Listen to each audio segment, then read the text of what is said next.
I just feel like people need to try to do a better job understanding Gen Z politically. Like, no one seems to get this. It's like, why do you think the way you do? Why is Gen Z such a curveball politically? I don't know. Maybe it's because we're the only generation with our head on a swivel constantly. We always think someone has a gun. We watch our friends and family get shot at the grocery and shot at school and shot at movie theaters, shot everywhere all the time. It's just normal. We grew up after 9/11 into a failed war on terror we didn't understand, watched two recessions, and then watched political division explode, all while getting into COVID and social media that no one understood. And all the people that we're supposed to look up to, we're told, look up to these people, they'll give you guidance. We go to them and say, what's going on? And they say, we don't know. We've never seen division like this. And then they come to us to rant. Oh, I can't talk to my Aunt Becky anymore because she's too MAGA or she's too liberal. This has never happened to me. So we're all kind of sitting alone trying to figure it all out ourselves. Meanwhile, none of us can afford homes. Everyone's telling us how bad the economy looks and where's the future of America headed. So you wonder why Gen Z has this edge to us, why all of us are just so involved politically. It's because in a lot of ways, America screwed us in a lot of ways. Frustrating because it's our quality of life. The one life that we are put on this earth to live is in the hands of these fucking leeches.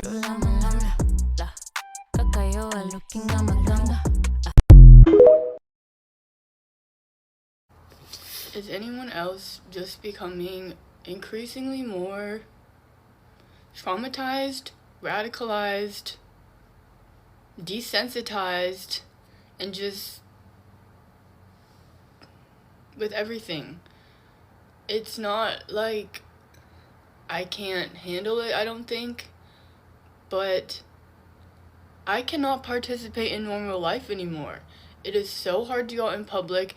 It is so hard to see the cognitive dissonance everywhere I go, pretty much, except for when I go to rallies and protests or go to things related to human liberation and related to things going on in this world. Let's talk about jobs. Fortunately, I'm going to be starting a job where it is related to mental health, and I'll directly be helping people with that. And that is the only way, for me personally, that I probably could at least continue without a complete heart attack, that I'll still be able to help people directly. That's something I care about, whether they're here or abroad. But for example, last night, going in the grocery store, I was so lucky to be able to get this box of tampons. And I just thought how the women in Gaza, they don't even have the luxury of just one tampon. They are using tent scraps right now. Can you even imagine that? I can barely. I know we can't all quit our jobs and just run over there right now, but every day I'm working to see how one day that will be an opportunity and real for me, and I will be able to leave the US, and I will be able to go over to wherever I need to go to make a direct impact, or I'll be able to have enough funds to even travel within the US so I can go to the White House or go to wherever I need to go to project my voice that we each and all have and that we should be. There isn't nothing that we can do. It may not be making a huge impact on what we can see because the politicians and leaders are not listening to us and they just don't give a fucking fuck. But it is possible to keep doing things and to figure out ways you can slowly change your life and align to what you believe in. Personally, that's what I want to do. I do want to reshape my entire life around this and all social matters, environmental matters. Honestly, since 2020, the atrocities even in the US were enough to make me feel that way, and now after seeing this, there's just no point in living a normal life anymore. The only life I can possibly lead is one of love and spirituality and helping others in not just small ways, but as much as I can. I have to give me and all of what I can give for the rest from now until when I die, and hopefully beyond that. Hopefully, under my belief, I can continue after I die to do what it is I feel like I need to do to help the people here on Earth. And I just think it's so crazy. What even is a terrorist at this point? Are terrorists even bad? I feel like the media completely lied to us here in the West. Terrorist is just whatever you deem as the terrorist, necessarily, someone who's done violence, but under what motive and under what radicalization? And how can you say that you wouldn't become that? I don't know. Personally, if I had been watching my friends and family members and everyone around me get killed for hundreds of years, or however long it's been, even just 1 year, I don't know, and continuous bombings and never feeling safe, I feel like that would be enough. And I don't feel like it takes that much for a lot of people. Just look at the people in Israel. They've been radicalized to basically be terrorists. I could call the IOF terrorist group, and I think they definitely are at this point. If they weren't, they now are. Because look at the terror that they're committing. It doesn't matter what kinds of hostages, or even if there are hostages. And honestly, Hamas could definitely be framed as a resistance group instead of a terrorist group. So I think you really just need to use critical thinking. Look at objectively what's happening. Don't look at what people are telling you, and you will find the truth. And if anyone else is feeling as radicalized as me, then you're not alone. And if you also can't continue on with normal life. Because I sure can't. As I was walking down the grocery store when I was getting those tampons, it literally felt like I was in some sort of sickening reality game where I get to enter this dream world for a few minutes, and I get to pick up my groceries, and I get to go home, and I get to make them. But the rest of the world is out there suffering and screaming and dying and bleeding and getting mutilated. And other people in the world are being enslaved, they're being raped, they're being tortured, and the earth is dying. And I just don't understand how anyone can continue their normal life at all. I know we are forced to, but in the ways that which we are not forced, I am not continuing that. I literally cannot anymore. Year-old child to wax 24 grown. And this is why we need to fortify labor laws. What Florida and states are doing is atrocious. Children are not protected. Children don't have rights. We need to make sure that children have rights. We need to make sure we outlaw corporal punishment. They are people too. They're just tiny humans. All sentient beings should be treated with dignity and respect.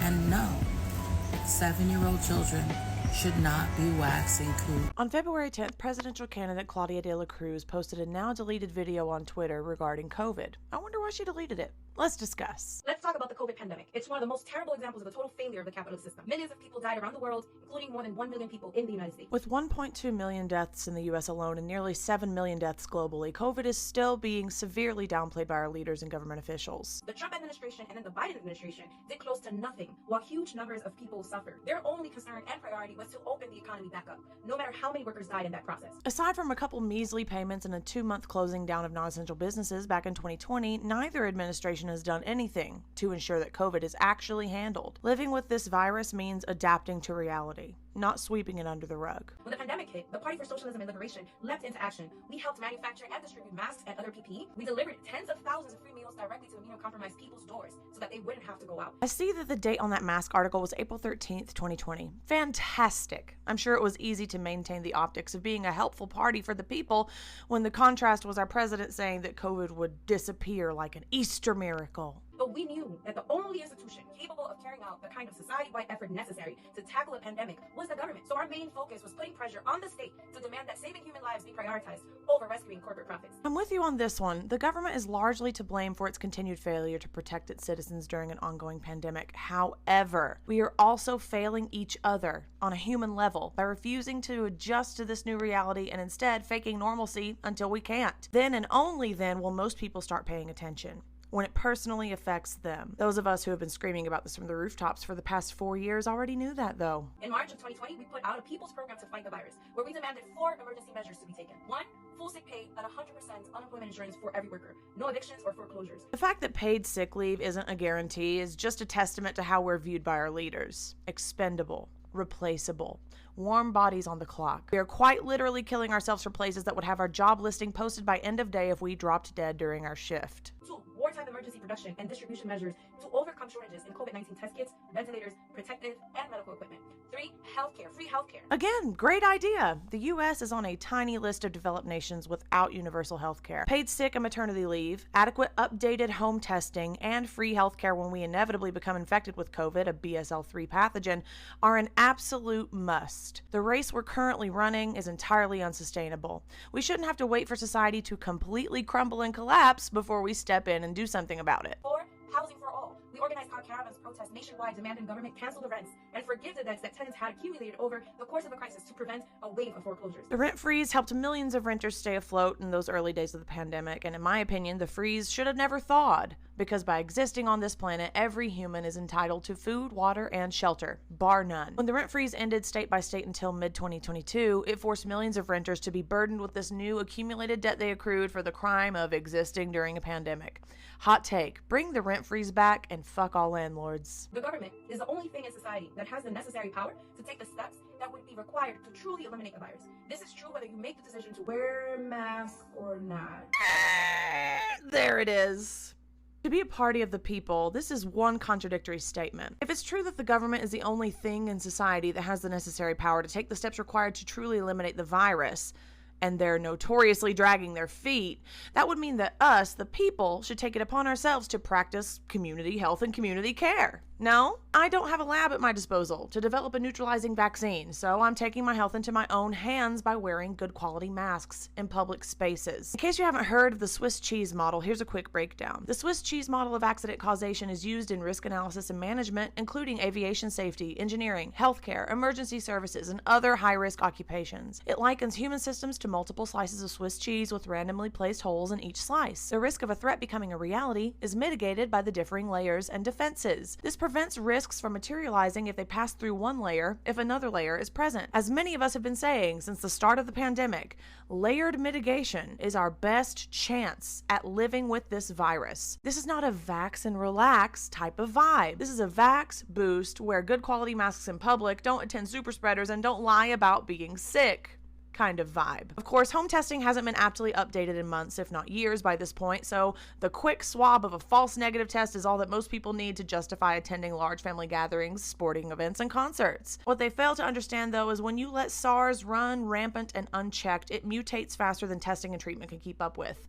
And in February 2024, that is where we're at. Mask or no mask, COVID will never go away unless the authority of the state is used to achieve universal vaccination, while keeping essential goods and services available during the necessary periods of lockdown. So just to recap, this party wants more lockdowns, but doesn't want to be asked to do the bare minimum and wear a mask. Hey, don't get me wrong, lockdown was peaceful for me as I had the privilege to collect unemployment during that short time, and it caused the dust to settle in my life and led me to realizations about the reality of capitalism, the US, and my place in it all. But what I'm failing to understand is why wearing a good quality mask is so terrifying to many people, including Claudia de la Cruz. It was easy to do in 2020, especially with a science denier as president, but what changed? If Claudia de la Cruz is so proudly sharing the actions her party took 4 years ago, why did that change? With around 1 million new cases a day and 2,000 deaths per week in the US, we are in objectively worse shape now in 2024 than in April 2020. Except now the CDC is completely abandoning the isolation period, ending emergency provisions and protections, and closing testing sites. The government has long ended any sort of lenience they had in place in order to protect its citizens. Now is the time to be masking up in public.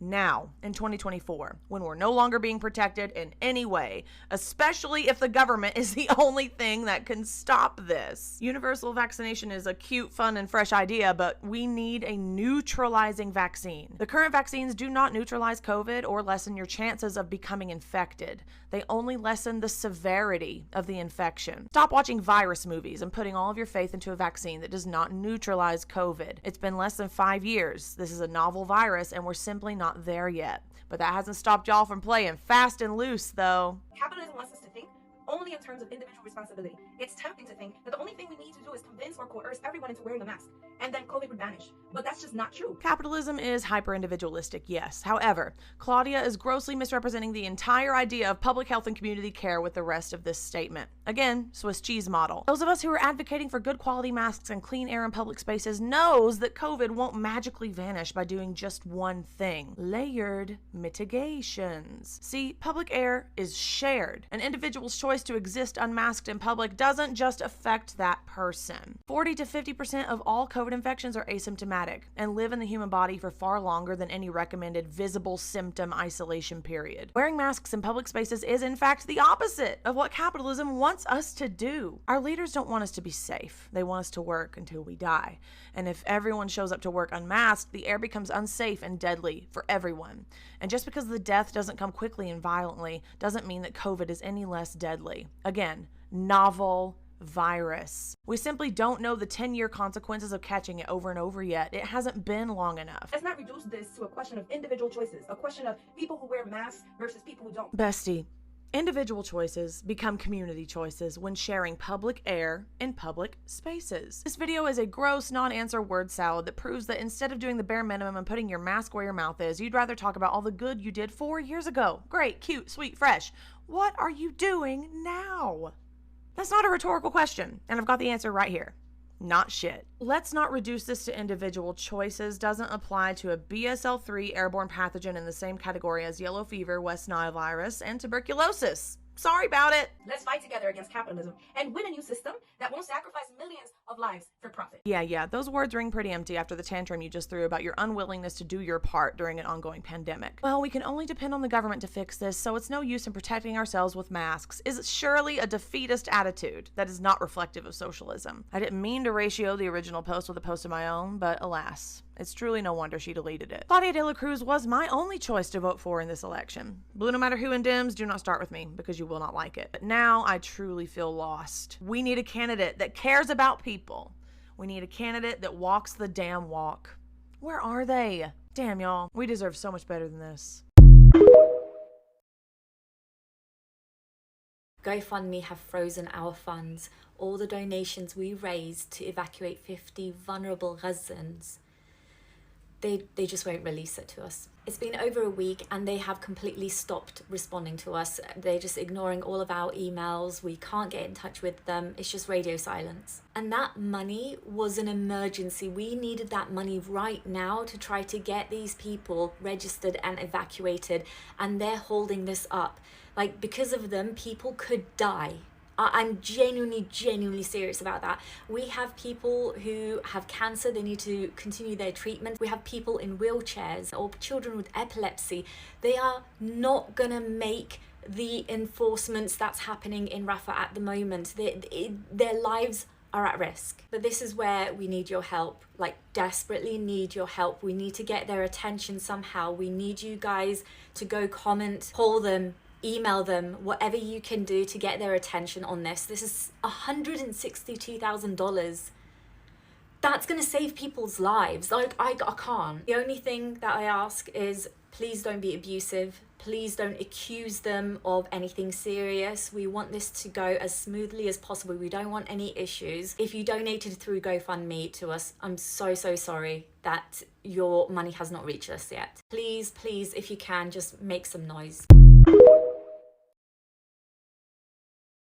This is insane. During a speech today, a top Trump advocate and a former Trump advisor who worked in his administration said that their goal in 2024 is to destroy democracy and that they didn't succeed on January 6th, but they're going to try again. This is crazy. Take a look at the clip. All right, welcome. I just wanted to say welcome to the end of democracy. We're here to overthrow it completely. We didn't get all the way there on January 6th, but we will endeavor to get rid of it and replace it with this right here. We'll replace it with this right here. Amen. That's right, because all glory is not to government, all glory to God. Yeah, they're being very open about their plans. They're proud of it. They want to get rid of democracy. That's what they're running on in 2024. This speech took place at CPAC today, which is like a gathering for crazy Trump supporters. And who you just heard from is a man by the name of Jack Posobiec. He's this far-right lunatic, and the guy saying amen on the side is Steve Bannon, someone who served in Trump's administration. Folks, the threat to democracy is real. It's not just a talking point. They're literally telling us that they want to get rid of it, and their chosen candidate, Donald Trump, is obviously on board. You know, it's time to stop pretending that these MAGA Republicans are just normal conservatives and folks we just have disagreements with, because they're not. They're actively trying to destroy our democracy. You don't gotta take my word for it. Just listen to them.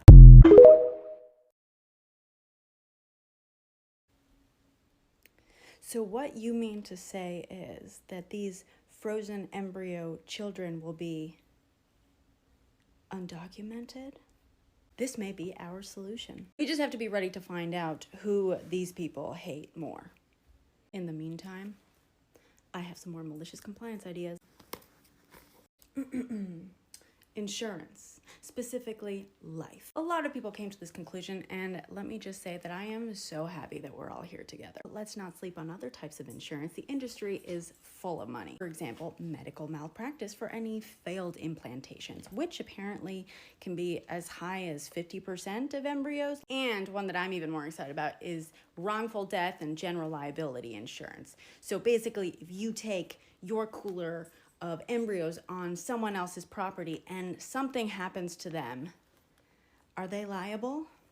In fact, in Missouri right now, there is a case debating whether or not a fetus can be considered an employee in a wrongful death suit. Speaking of the workplace, what about maternity leave? Obviously, maternity leave is absolutely pathetic by most standards in this country, but it starts to look a little bit better if you're eligible every time fertilization occurs. Obviously, you can't forget child support. 20 embryos will get expensive. Let's get to the fun part. Let's say that I no longer can or am willing to pay storage costs, and I choose to surrender my embryos to the state. You know, they enter the system. It sounds like those storage costs are now on the state. Of course, if the state doesn't want to pay for them anymore, then they can choose not to, but I believe that that's what the GOP calls death panels. Alternatively, because the priority is always reunification, I do believe that that means that the government would be more than happy to hand those embryos back over once you're ready for them. You're telling me that the state of Alabama is now volunteering taxpayer-funded healthcare costs to ovulators? In fact, if enough of us surrender our embryos to the state of Alabama, I'm pretty sure we could bankrupt it. If that's not enough of a bright side, just consider the economic opportunity here, because now is the time to invest in frozen storage solutions. Just think, in a generation or two, people are going to be walking around at the same time as their great aunts and uncles, who will be frozen. In fact, there could be embryos with no living parents on this earth already. Guess we're stuck footing that bill in perpetuity. On a more serious note, multiple IVF facilities are already shutting down and pausing operations in Alabama.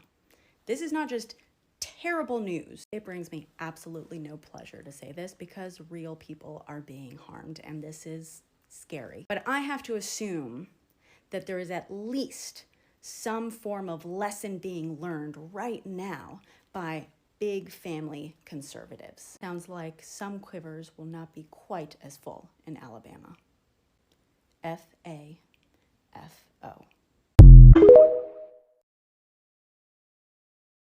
I am highly dissatisfied with the current gameplay mechanics and meta of the game of life right now, because frankly, I find it ridiculous that I never have enough currency to afford all the equipment I need to succeed. And I think the fact that certain cosmetic skins are competitively unbalanced compared to others for particular builds is ridiculous and should never have gotten past development. So wake me up when the next major balance patch hits, otherwise I will be logging out right now. Goodbye.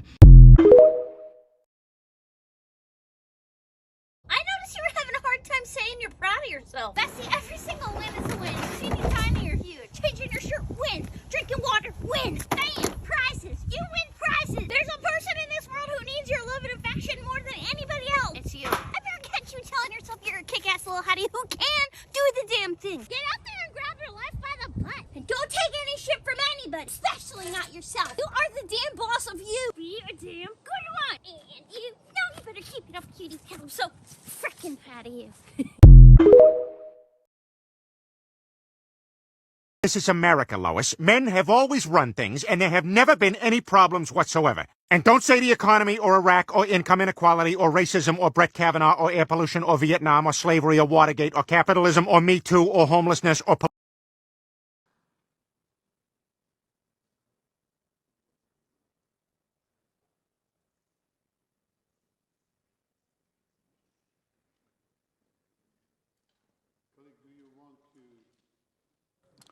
Do you want to use your time, speaking time? So if not, I kindly ask you to leave the podium so that the next speaker can intervene. There are no more words to speak about what's going on in Gaza, Mr. President of this session. There are no more laws to break. There are no more appeals that we can do to what's going on. The hypocrisy is obvious. Our collective humane has failed.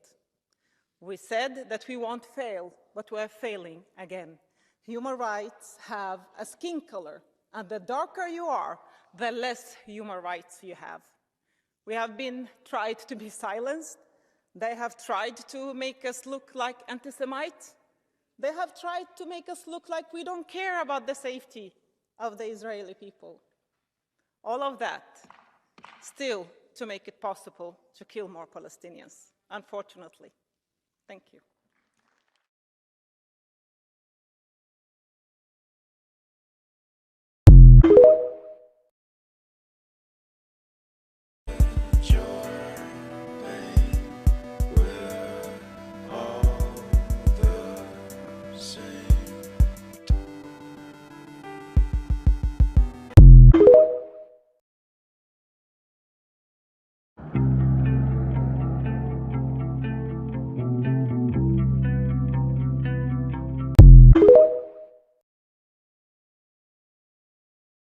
There must be an immediate ceasefire.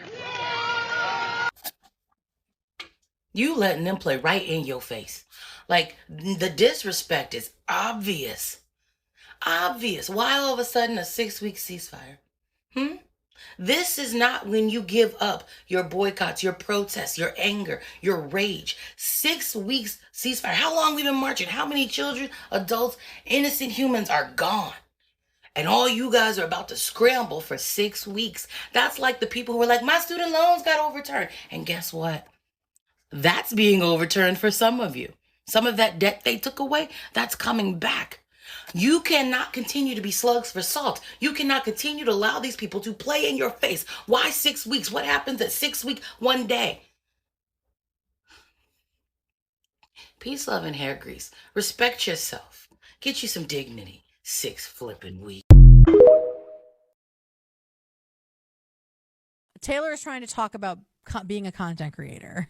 Your media empire. Here, this is a blowjob. Okay, cool. So should this picture of a blowjob be in elementary schools? There is this fallacy that this list of books are actively in elementary schools. It is not fucking true. This list of books is actually from the National Education Association's recommended books for educators. These books were on the 2022-2023 Great Reads for Educators. But after this list came out, Fox News lied and decided to say that this list was a summer reading list for kids, which it never, ever, ever was. We all agree that elementary school children do not need to be learning about blowjobs. They also aren't learning about blowjobs. So what is your point? Curiosities occur on a daily basis. Because Facebook owns Instagram, I would expect those both to be down at the same time. Twitter, well, we know Elon has not been paying his bills, and so his lights might get cut off one day too if we don't allow social welfare to assist him and his plight. But the thing I really want us to focus on is the importance of leaving our social media tools. This is why often when I'm talking to you guys, I say, leave the app, go to my website directly. I can control the information being dispersed and my own versions of the algorithm on my website. As long as we rely on social media exclusively, we're not going to be able to complete the full circle of what we're doing. It's a combination of using our social media tools to communicate with people, but also building community within our community so we could talk to people directly. Peace, love, and hair grease, and get out the vote today. People saying that I should be beating my child over a few scribbles. I'm an early childhood education administrator, and I've been doing this job for 10 years. So needless to say, I have cleaned up a lot of walls that have been scribbled on. A bunch of people have flocked to the comments of the mother of a 3-year-old. A 3-year-old is a person who has been alive for 156 weeks. And telling this mother that if she sees drawings on the wall that were presumably done by that 3-year-old, her choice to see it as an expression and not something that is done with malice or the intention of destroying property. And mom chooses to not have a big reaction, huge overcorrection, or hurt their child. That is wrong and fundamentally bad for that child's respect of other people's belongings. Now, this is where I catch y'all not believing children are real people. This is where I catch you thinking children are like dolls or pets who exist around you and because of you, but don't exist as human beings themselves. Because your logic is all fucked up. To that 3-year-old, those walls are not someone else's belongings. Those are their belongings. This idea that how a child acts in the home is a reflection of how they're going to act everywhere has a bit of a narcissistic tone to it. Because again, is your child a real human person, or are they a reflection of you and your worth in the world? Furthermore, I can tell within a week of meeting a kid how they are disciplined at home. I hate using that as a verb. But I can tell if their parents are yellers. I can tell if their parents take every little thing super seriously. I can tell if they get yelled at or spanked for writing on walls. You want to know why? Not because they're super polite and well-mannered, but because they're some of our hardest kids to work with. Kids who are spanked, screamed, yelled at, shamed, because their parents think they're going to go off into the world and be super respectful and cordial with authority. Because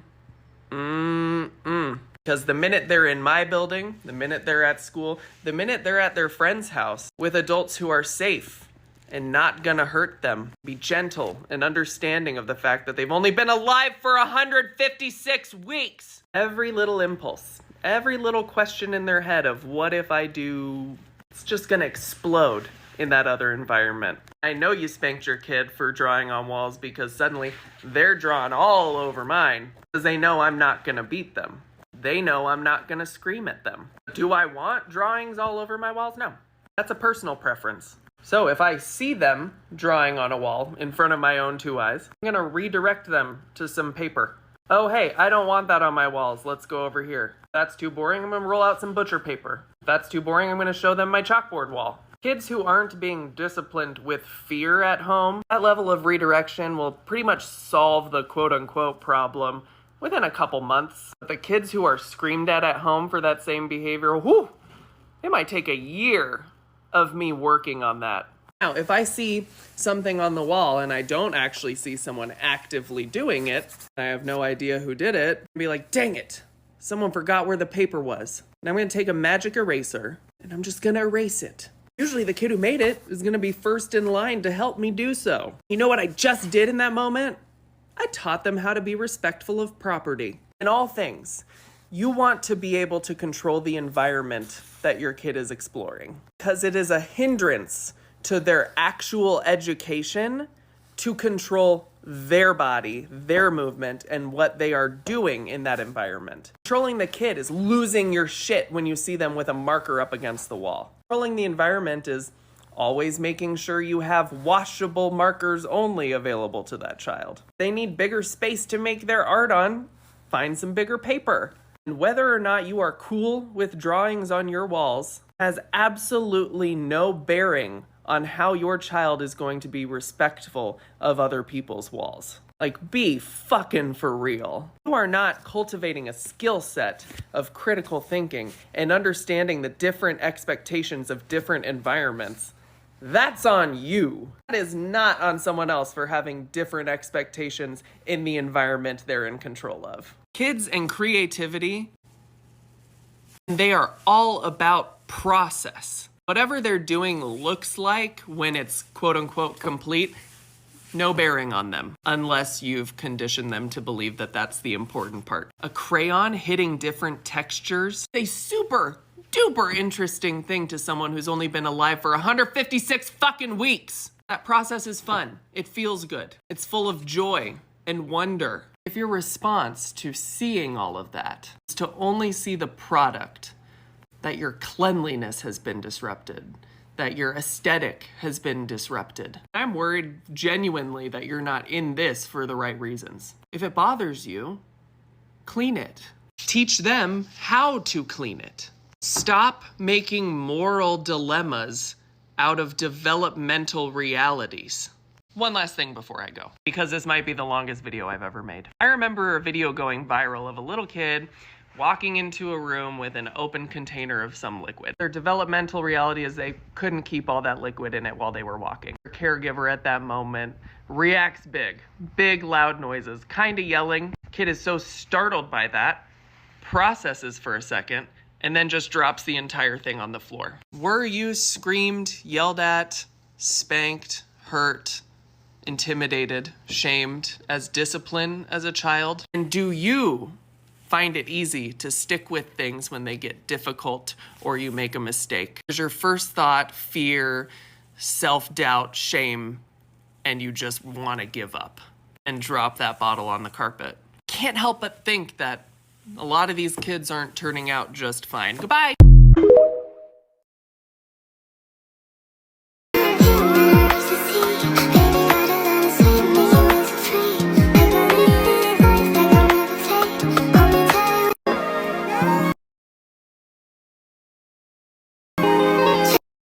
It's 8 paid hours a day. They schedule you for 8.5 hours a day because they're legally required to give you 30 minutes of lunch, but they don't want to pay you for it. And it's a half-hour commute, so that's an extra hour a day, so now it's 9.5 hours dedicated to your job. You gotta wake up at 4 o'clock in the morning so that you can get out of the house before 5 so that you can get to work on time. So that's an extra hour every day, so now you're at 10.5 hours dedicated to your job. And you can't get to work on time. If you're on time, you're late. So you have to calculate time to walk from the parking garage to the work and clock in before you actually have to clock in so you don't get a talking to from your manager. So now we'll say that's a good 10 hours and 45 minutes a day dedicated to your job. A job that says they're paying you $20 an hour, but after taxes and after your insurance and after retirement fund, you're really only taking $11 an hour home. Insurance with a $2,000 deductible every year, which if you're not in the US means that you have to pay $2,000 out of your own pocket in addition to your monthly subscription fee for insurance before the insurance will actually pay a single dime. So what the fuck am I even paying for? And part of me gets down on myself because I'm like, am I just not cut out for this because I'm disabled? Is like, did I think I made it and then I didn't? And then I'll go online and I'll hear other people talking about it. People who are perfectly neurotypical and physically abled, and they're also struggling. And this is just the life that we have to live. And it sucks and I can't do anything about it because it's the system, man. There's something everybody needs to see. And I don't know if anybody has managed to find this or has gone looking for it before I have, but what I do know is that if they have, nobody's been talking about it, so I think it's really important that we talk about this website.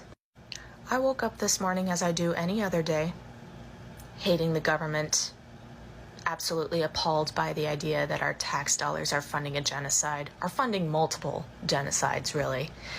And then I thought, how is it possible that the government is not fully transparent with how it spends people's tax money? There's no way that they're not allowed to tell people how their hard-earned money is being spent. So I went looking for that answer. There it is. USAspending.gov, the official source of government spending data. When I tell you I went down this rabbit hole so fucking far, it is not even funny. And I'll tell you the exact first thing that I looked for. This is some of the money that the US government has been sending to Israel over the past couple of decades. 94 million, 91 million, 91 million, 88 million. I can only imagine that a lot of these numbers have gone up. Most of these figures were spent between a certain period of time. So like 2005 to 2011, they funded this specific project in Israel. And this shit covers everything. And I'm going to show you a few of those examples here. But I wanted to make a quick note that you see how this number right here, this $84 million, this was used towards the Israeli military. And let me show you what the item is. That number corresponds to this little blank area right here, where it says base transaction description to show what that money was used for. And it says nothing. And there are a few instances where the Israeli military industries has like multiple transactions through here, and not all of them will have a description for it. They're just these little blank spaces. Sus, am I right? Here's another one. T-38 wings. These are training jets. They essentially teach the pilot how to use the gun, drop bombs. This one itself does not drop anything. It's meant to be used between a trainer and the trainee, so it doesn't have any actual ammunition in it, but it's teaching them how to use an actual fighter jet. Here's another beautiful waste of our tax dollar money, an Israel kitchen and dining complex. Probably for one of the bases. I wasn't sure which one, where this is supposed to be. I keep seeing this acronym a lot, SOFA. I'm not sure what that stands for. But seriously, a kitchen and dining complex, that's what my tax money is funding? There were a lot of these in this list. There are well over 10,000 transactions in this list. I couldn't get through all of them. But these XM216 flares are used to be attached to planes, helicopters, and they're exactly as they sound. They're flares. And there's just a shit ton of them in this list. I wanted to respond to this video, but TikTok would not let me do what I wanted to do, so I'm doing this instead. They are linked. So I went to USAspending.gov and found that in the required budgets of everything, there is $6 trillion in defense and essentially nothing in anything else. 6 trillion. That's 1 million times 10 and 6 of them. And there's all these millions or whatever for buying boats and building boats and buying planes and building planes or jets or whatever aviation things they're doing. What are we defending from? There is no war that I'm aware of, no actual war. And I know I can't be the only one who doesn't count funding genocide and terroristic organizations as defending the country. Didn't we pull out of Afghanistan? What is there to defend from? Why do we have all these bases on every other fucking country? What is the point? What are we defending from? There is no, giant world war that would, in my mind, justify this sort of spending. So what is the point if you're not going to take care of the vets, or put it into education, or homelessness, or healthcare, or just taking care of the people? What's the point?